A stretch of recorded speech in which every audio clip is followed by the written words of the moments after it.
Ganyang kalaking halo-halo, 65 pesos lang. Halos kalahati ng 22 ounce na cup ay puro sahog. At dinadayo nga yan sila, maulan man o umaraw. Syempre, san pa ba? Dito ako ngayon sa mahal kong bayan ng Antipolo. Sa may ML Quezon Extension ito. Katabi mismo ng Transfiguration Church. Ito yung papunta ng mahabang parang sa Angono. Halo-halo ni Vondat ang pangalan ng pwesto na to. Andito sila halos araw-araw except Monday. Mabilis maubos yung halo-halo nila. Kaya wag kayo masyado magpahapon. Pagsundo namin sa mga bata sa school, dumiretso na agad kami dito. Medyo makulimlim nga ang panahon, pero madami pa rin bumibili. Dito nga rin kami lagi bumibili ng tipas hopya. Legit yan si kuya at laging bago ang kanyang mga paninda. Yung mismong may-ari ang magsaserve sa'yo dito. Kaya sigurado kang made with love ang lahat ng kanyang ginagawa. And speaking made with love, homemade lahat yung mga sahog nila.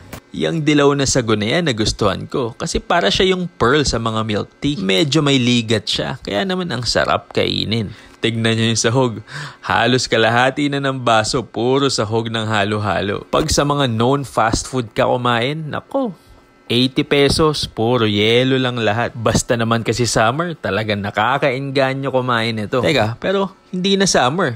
Kaya lang, mainit pa din. Kaya naman click na click pa rin tong halo-halo kahit tag-ulan na. At ito ang halo-halo nila may kasamang cream of corn pa yan. Kaya naman talaga napakalinamnam nito. Yung ganyang kaliit pala ay 45 pesos. Sulit, di ba? Sigurado mabubusog ka dyan. At saka nga itong ube nila talagang panalong-panalo sa lasa. Sulit na sulit tong 65 pesos mo dito. Kaya yung mga malapit lang dito nakatira, Mission Hills, Maya Alta, Pine City, yung mga taga-mahabang parang. Naku, try nyo to. Meron nga din ako nakita dyan, nagpalala move pa. Basta message lang kayo sa Facebook page nila, Halo-Halo ni Vondat. Kung medyo malayo kayo nakatira, message muna kayo bago kayo pumunta. At ito nga, di ko na pinatagal. Hindi ko na inuwi sa bahay. Nakaseparate nga tong gatas sila para ilalagay mo na lang kapag kakainin mo na.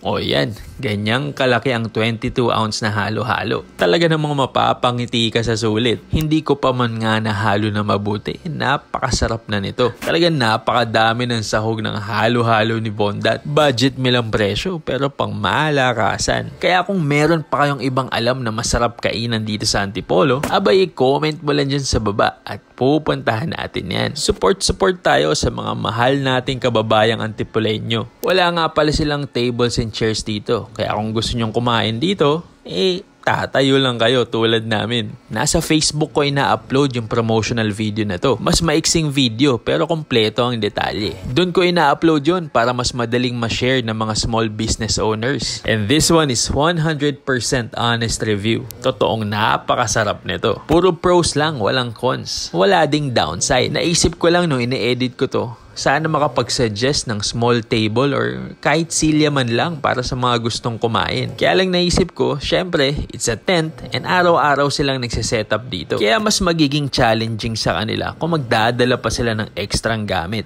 But whatever it is, champion tong paninda nila. The best halo-halo so far na natikman ko dito sa Antipolo. Na budget meal ha. So paano? Kita-kits tayo dito sa Antipolo ha.